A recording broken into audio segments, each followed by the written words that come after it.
So here's something I missed last episode. I completely forgot that it was a thing, even though they kept talking about it every 5 seconds.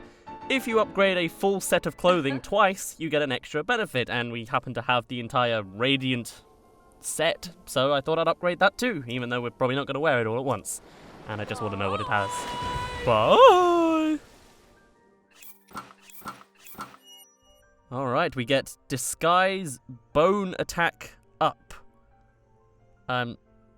Okay, so it works as a disguise bone attack? I'm going to have to look up what that actually means. But yeah, anyway, there you go. That is everything we can possibly upgrade now, and we have an extra benefit. Let's go back to the actual progress part of the episode. Okay, so here we are on the far west end of the Gerudo Highlands, because the next place we're going to is just this tiny little arena here. And since there is a connecting point on the Highlands, I thought I might as well do it this way. I expect while most people play this game, they probably go through the other areas that are surrounding it first, because the path isn't really that obvious to get to this place. But I want to do it from the Highlands, not only because it's a little bit different, but also it's really quite beautiful, I gotta admit. Anyway, as I'm very ineffectively snow shielding along here, surfing even, what I want to do is I want to go to the very peak so we get the full view of where we're going to, and then I'm going to probably skip forward, or fast forward as we go ahead, so we can just see where we're going, and it looks really nice. I don't know. Other than that, it's just going to be a lot of traveling. We have a lot of traveling to do this episode.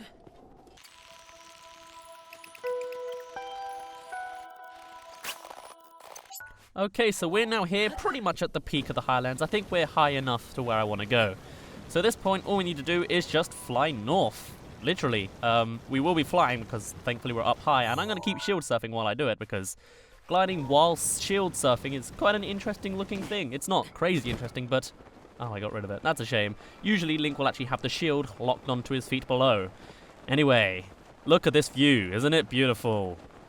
I don't even know what color it is, but I'm sure it's beautiful. A lovely, dirty color. Anyway, the mist is now clearing away, and we can actually see our true location. So we are heading for that orange tower off in the distance there. Not really too far away. It's really strange how small this area really is. It is, I'm pretty sure, other than the Great Plateau, the smallest area in the entire map of Hyrule in this game. And I'm not really sure why. I guess they just... no, I don't know why. Maybe they just had so many massive ideas for some areas that they just didn't really have like the idea for space with this one, or they just didn't want to explore it that much. Anyway, once again, it's raining, and wait, no, the rain's gone again. Never mind then. I was gonna say, you know, it's crazy that we've spent like a month in the desert and now not had rain, and then suddenly it all comes at once, but apparently not the case. Oh well, now clearly I'm running out of energy real quick, so we're gonna take a slight detour along this hill here, but otherwise, I think I'm just gonna fast forward as I said earlier, because I'm not really going to be doing much. I'm going to skip all the enemy encampments on the way. I will collect all the treasures and things there are to get after we're done with the quest here.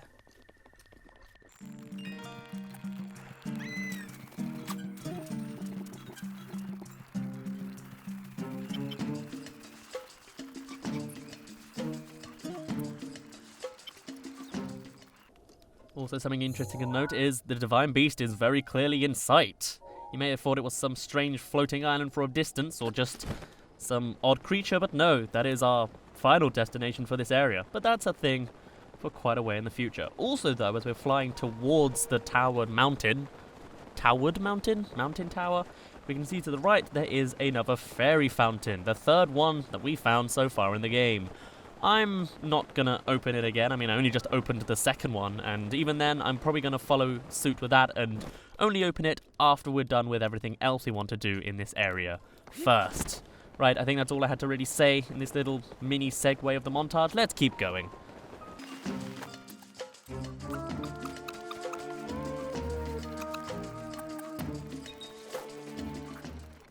Okay, so I was going to go up the normal path because I thought, hey, let's do things the normal way for once, but considering I have such a strong bokoblin and there's so much mog, and I just am an impatient person, we're going to climb off to the side. But yes, you can probably already imagine what the puzzle for this tower is going to be. There's a lot of mog everywhere. So the way this place works, welcome to the Tabantha Tower. Wow, that is a sentence. you're going to notice there is Mog absolutely everywhere. If you were to jump on the tower, you'll realize you can't really go much further than a quarter of the way, if that, simply because Mog surrounds the entire thing. What you need to do is get an extra vantage point, which you can't get because, what do you know, there's so much black Mog. What we're looking for is a tiny little eye in the whole middle of this whole Mog, because every Mog pretty much has an eye to shoot that will release the whole thing, but it's very well hidden. We can actually see it from here. You can see it's really well hidden in its little central part there. I'm going to use a bomb arrow, I think. Nah, let's go with a fire arrow. I think bomb arrows just aren't going to work as well. Just need to get the right angle, and... oh, I guess I missed.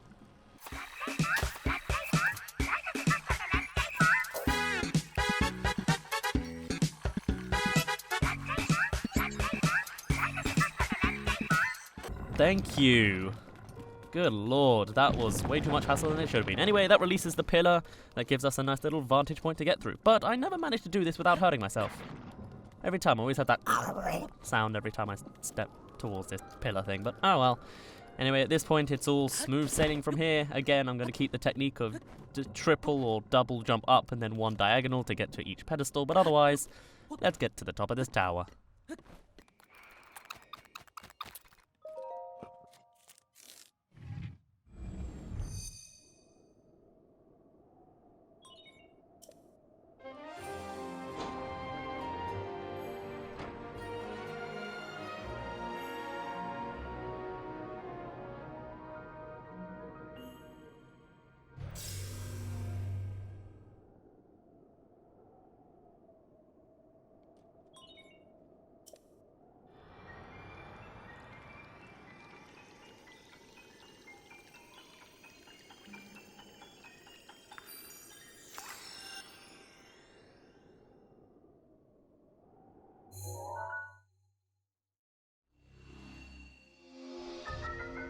And that smallest area in the game, other than the Great Plateau, even has half of that cut in half because that other bit is out of bounds. Seriously, this is a small place. But I guess that means it should be easy to complete, right? Yeah. Anyway, we have a massive gaping hole in the middle, but basically we've done, apart from that corner, like this whole third of the map, so we're doing good. Anyway, our next location is straight north to this weird little place in the middle of Lake Totori, I think it's called. We're actually going to go to the main path entrance on the right, but that is where we are going next, in case you wanted to know.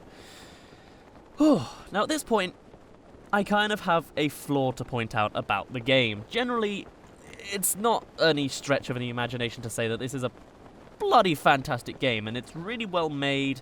A lot of things are done really, really well, and it's such a new, fresh breath of air for this game. I completely ruined that phrase again, but whatever. But whatever. Here's where things get weird, though. This area, I like it. I like it a lot. I really like the music. I like a little bit of the storytelling. I like what happens in this area with the main quest. But in the spectrum of the whole game, it's not very good. I will tell you more in detail as we diverge into this main quest, but like, the story might be good, yeah, sure. But within the game and the context around it, it doesn't really deliver very well. The delivery on this main questline trial what I'm trying to say is it just doesn't deliver the story very well. Or just the story isn't good enough, and that's why it doesn't tell well. Whatever, I'll come to it soon enough. I have a little bit of a qualm with this place. You'll see it in like a few episodes' time. Anyway, this place for some reason always reminds me of Canada, just the trees make me think Canadian. I don't know why, I've never been to Canada, I've never even left England, so to say that this is obviously Canada is a little weird to me to say, but hey, that's what I'm doing. Right, anyway, enough of that weird divergence, let's walk into a tree. No, this is the Rito stable. I wonder who we're going to meet at this place, or this entire area. I'm tempted to sleep here for a bit or get a horse, but I don't think so. It's interesting to know Cass is here, so let's see if you say anything new. Ah, we meet again. I'm glad to see you in one piece. We're actually very close to my hometown of Rito Village, and I must admit I am feeling incredibly homesick. I had to leave my wife and children back in the village. I'm sure they're doing just fine. But you see, I cannot go home until I fulfill my promise to my teacher. Promise? My promise to On second thought, now is not the time. But if I'm able to learn of all the ancient songs, I will tell you of my promise back in my hometown. But listen to me blathering on. I need to focus on my craft. I happen to know a song about the ancient hero. It was passed down by a teacher. Let's not hear it. We already heard it over in Goron City, or near Goron City. So, no thank you. But yes, Cass is here in case you wanted to know. There's also this recipe here. If I have all the ingredients at some point, maybe I'll cook it up. We'll see on that note. I can't guarantee it. Anyway, I kind of wanted to be here just to sort of get the mark on our map and just to show the main entrance of this place. Hey, Beetle. But yeah. Anyway, with that little marker done to help people get, I guess, a reference point, and I just wanted to go to the stable anyway, we're now going to head on to the main village land of this place. Also, wild berries are here all the time. Maybe they're not as rare as the person in Gerudo said. Anyway, we are now entering the village. The village of the bird people. Good day. Did you need something? Who are you? I'm Gisanji of the Rito. That's not how you say my name. Yes. The Rito of Lake Totori, where the men are fine archers and the women better singers. You being a Hylian, I'm surprised you haven't heard that before. You should visit the village if you get a chance. You sound slightly like a chicken if it could talk and slightly like an old woman, and I don't know which one of the two you are. I don't think both is possible, so oh well. But yes, for some reason towards this village, there's just these tiny little islands with bridges. I mean, it's kind of cool, and it kind of makes sense considering these are bird people, so they could just fly to each one, but I don't know. The design is interesting. It's very much not a thing done in real life, and I wish it was. If there was a place like this, like, of all places in the game, I probably would want to live in, like, a sort of place like this, just because of the way it's designed. I mean, obviously I wouldn't want to live in a city in the middle of a volcano. That's probably bad for, I don't know, health. Who knows what that is.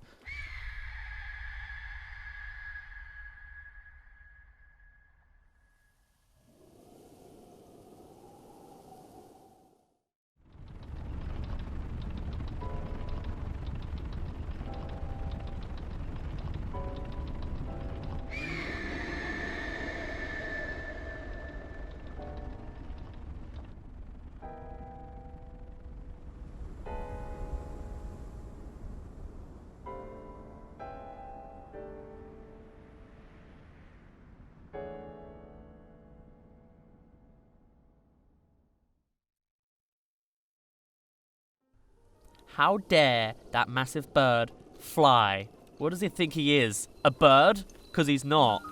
I mean, he is, but he's not. How dare he do it above other birds who can't fly as well, because they're not big. Man, what a rude divine beast. Anyway, this is Rito Village, but, well, you could say we're not in a welcoming mood. Talk to the folks in the village to hear all about it. Any other questions? What's going on? Do you see the beast in the sky? That's Divine Beast Varmedo. It showed up a while back. The Rito warriors who flew up to check it out were shot down. They say it used to be a divine being that protected the village, but it doesn't seem very divine to me. Thankfully, the thing only shoots at anything flying high above the village. But still, it is pretty demoralizing for us Rito to have to fly so low to the ground. Any other questions? No. Don't let me keep you. But yes, welcome to Rito Village. It probably has my favorite background music of the entire game. As much as Hateno is quite nice and like the Gerudo town one is kind of burned into my mind with how long I was there, this place is just really nice and relaxing. And I don't know, if real life had background music, I'd probably pick this for my actual hometown. Hey, what's up? So have you seen it, Divine Beast Varmedo? I saw it. Everyone in the village is freaking out because of it. But I have bigger problems. My mum is so annoying. She asks me to help out at the store every single day. I can't take it anymore. I don't want to just help. I want to open my own store and sell whatever I want. Ugh, I hate having a job. Okay, whatever. You do you. Right. I might as well go into each of the little houses here. Thanks for stopping by. This is Swallow's Roost, Rito Village's premier and only inn. A standard bed will run you 20, a rito-down bed will cost you 80. What's a rito-down bed? The rito-down bed is made using only genuine rito feathers. Don't ask how we got them. I will warn you, sleep a night on this bed and you will never want to sleep on a stable bed ever again. Should you not wake up full of energy in the real morning, I'll eat my own tail feathers. Guaranteed. Okay, well, I would like to do that, and I probably will show it off at some point just to hear what is going on in the transitions, but we came at a nice time. The timings in this series go really well, and I just like how it is now because we've got like a nice warm sunset thing going on. So what are you two talking about? Sheesh, come on. Oh, you're a traveler. We were just chatting about that monster in the sky, you know, divine beast of our meadow. Turns out that a long, long time ago, that thing was on our side. Alright, a long time ago, the champion of Rito Village, Revali, tamed that beast and used it to protect the village. According to the elder, at least. And I believe him. So the story goes, but why did it start attacking us now? I don't know. You two keep discussing it, I guess. You must be a shop. Do you have anything new to say? Hello, and welcome to the Richo General Store, the Slippery Falcon. Was there something you needed? No, if you're not going to speak to me, then you come back now, okay? Cool. I might actually make some preparations for that recipe we saw in the stables. Plus, I kind of have a lot of money right now, so I can spend. I'll be back in a moment when I've bought a bunch of stuff. Okay, so I might have bought everything, but that's okay. Also, though, somehow I managed to almost run completely out of bomb arrows, which is pretty impressive to me. But we have 15 normal arrows, so maybe I won't use them so wastelessly. I don't know. Anyway, here's the important shop, the armor shop. Welcome to the Present Beak. What can I do for you? Oh, looking to sell. What are you looking to sell? I want to sell all my gems again because I need more money now that I spent a chunk. Also, though, since I already spent the diamond on fixing the Daybreaker, I have 2 to spend on spending. Yeah, I'm doing well on money now. Anyway, the main reason we want to come to this shop is it's actually going to be really helpful. You can get the Snow Quill armor set here. Now, in Goron City, I bought just the chest plate. In the Gerudo Town, I bought the full Vo outfit. So this time, I'm going to balance things out and only get 2 pieces of equipment. Guess which one I'm not buying. So, starting off, the snow headdress gives us a new hairstyle. Wow, somehow that also gives us cold resistance. The Snow Quill tunic makes a whole lot more sense. It actually looks really warm. And with this, we should now be able to actually go pretty much everywhere we want. It's really good cold resistance, and that means we can even go to the top of Mount Lanayru over in the Hateno village, or Hateno region if we want to, which is very, very helpful indeed, because it is a place I want to conquer soon. Anyway, what are you doing over here? Oh, what's wrong? A divine beast Van Meadow in the sky is the worst. Molly's dad got hurt, and Tulin's dad disappeared. Mum and Big Sis and my little sis are all sad. Mum and I can't do anything to help. Well, sorry, crying bird. I just have to go to the next room. Sorry, you enjoy your cry? Who are you? Some kind of traveler? Did you come to make that big bird up in the sky stop bothering us? I sure did. No! If everyone goes back to normal, Keel will have to make me go to singing practice. I mean, I feel bad that Molly's dad and Mr. Hearth got hurt, but I definitely know I don't want to practice singing. I don't really have a comment for you, buddy. Welcome to life. You get a lot more freedom at the age 21, I tell you. Maybe. I don't know yet. I'm not 21 yet. Anyway, I would talk to this next kid, but they have a little quest for us, so we will deal with that a little bit later. Right, what do you have in here? Yeah. Hello. What are you doing here? Your adventures are crazy. What? What do you mean, what? You've seen Divine Beast Van Meadow flying around up there? The village is in disarray thanks to that thing. If I were a properly trained soldier, I'd go straight at the beast and bring it down. Okay. I completely messed up your first line, which kind of confused me, but oh well. Before we move on to the next Rito room, kind of want to go to this shrine here, because it's very good to have an actual travel point to this place. The Ankh-Vakhwat Shrine. Sounds way too French, but it's clearly just jumbled Japanese. What do you say? Keel, why must you always insist on worrying your poor mother? Well, what's the matter? My youngest daughter Keel wants to go to Warbler's Nest. She won't stop talking about it. I have 5 daughters, and ever since that beast appeared, they've been getting needier by the minute. At times like this, I wish he was around. I wish I could be a kid again and think only of myself. But that thing is about being a parent. You have to be bigger than your children.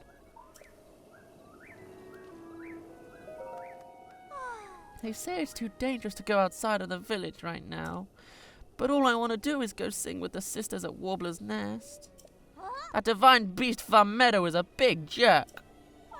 Keel, watch your language. But... Well, it seems everything can be fixed if we only take down Varmeadow. All we have to do is learn how to fly. Sounds easy enough. Anyway, let's take on the shrine. Windmills. Okay, this is a complicated looking puzzle shrine that's actually really simple. But before we actually take on the actual puzzle, we want to turn back on ourselves because there is a secret path and a secret room back here that's actually going to teach us the very basic mechanics. We have a windmill thing, a crystal over there, a fan that it is attached to, and a gate that is activated by spinning the windmill. You can see how this all works out. And even if you have a Korok leaf, unfortunately it's not going to work that effectively because the moment it stops, it will shut again. Actually, I wonder if you could lock yourself in this room because of that. That would be interesting to find out. Anyway, now you know the basic mechanics. We now need to do that with every thing in this room. Now, really, this looked complicated. It looks like there's a lot of fans to spin, but really, it's not. You just need to make a spiraling effect. You don't actually push these blocks, you need to hit them. Thankfully, I have some very useful, useless tree branches I can use to spin. Also, though, they will always go clockwise, so if that's a thing that matters to you, probably not. But anyway, what we want to do is we actually want to make a spiral of fans because that will be the best way to activate all of the windmills, such as this first one here, which I thought was already facing northward, is one we're going to turn north first. But don't worry right now with this one, we're still going to turn it down. I'll fix those last ones a little bit later. So then we take you as well. You go one more clockwise. And then finally, you over here. You can go clockwise too. Cool. So at this point I realized I messed up. This one here is supposed to be going north, but if it goes north or up, then it's not releasing this valve here. So what we need to do actually is we need to turn these around like this. Anyway, I went to follow the whole spiral thing because I thought I'd gone one back, but that's actually not the case. We want it to spiral for the first two, but the one in the top left there is facing the wrong way because the other two fans, the one on the second and third row, can very easily take on the two fans that the one in the top left is already fanning. So what we want to do is we want to make those middle ones face to the left and make the one in the top left turn right. And then have the one in the top right go down to get that last one that's getting missed. Hope that makes sense. That's what I'm going to do. Like so.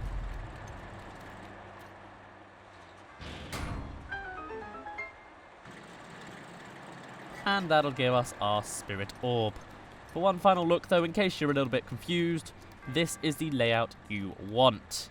You want them going in a spiral on the outside and then going more inwards on the inside. Or, as a terribly captioned comment, so just look at that. Use your eyes, not your ears. Right, let's get that spirit orb. You know, the Goron's got a city, the Gerudo got a desert and a town, and, well, the fish people get a domain. No spoilers there. It's always been called Zora's domain. The Rito just get a village. Man, I'd feel pretty down too. Oh, welcome. Oh, What's the matter? no offense, but this is not your concern. That cursed monster. Okay, you do you, Hearth. Oh, welcome. Oh, You're right. not really. If this was what we were up against, we should have put more stock in the Elder's words. I am Half, the bow craftsman. But I cannot raise my arm right now, so business is not exactly blooming. Or booming either. You are. I am. Okay, that's exactly the same. Never mind, that's all I can hear from Mr. Hearth. Okay then. But yeah, no, this place, this background music, I'm really liking it. It's got such a nice, relaxing tone to it. Can I help you? What's wrong? Never mind, forget it. Okay. Hello? Please, now is not a good time. No, okay. Anyway, we're now at the very top of Rito Village because at the top we can find the Elder. Of course it's an owl. Why wouldn't it be an owl? Oh, visitor, welcome to... Oh? That object on your hip, could it be? Forgive me, where are my manners? I am Canelli, the Elder of Rito Village. Now then, is that not a Sheikah slate dangling from your hip? That's right. Oh my, so it is true. That means you must be a champion like Master Rivali, one of the few able to board Divine Beast Varmeadow. No, what am I thinking? The champions have all been dead for 100 years. This boy must be a mere descendant, an inheritor of the Sheikah slate. Ah, forgive me. Champion descendant, if you would listen to this old man's request, you would have my eternal gratitude. I'll listen. Thank you, truly. Now that I know you have the blood of a champion, there is something I must ask of you. How shall I put this? I would like you to deal with Divine Beast Var Meadow, the giant beast circling above us. Only a chosen one, a champion, can stop a divine beast. You must enter the beast and bend it to your will. I tried explaining this to the more headstrong Rito warriors, but they wouldn't listen to me. Teber and Hearth tried to confront Meadow, but it did not go well and Hearth was injured. Teber escaped unscathed, but I fear he now plans to face Meadow alone. As a descendant of the champions, perhaps you can help us. Please, find Teber. If you can work together, you may be able to stop Divine Beast Var Meadow. Alright, that finally activates the main quest line for the Rito people. And I'm going to take that on next time. Because next time is a good time to stop. I'm going to pace things out a little bit and split these into little sections. Next time we'll go and find Teber, see what he's going to do about Divine Beast Meadow, and maybe we'll board it ourselves. For now, mine has been Daz. You didn't really care. Feast your ears, because I will see you in a bit.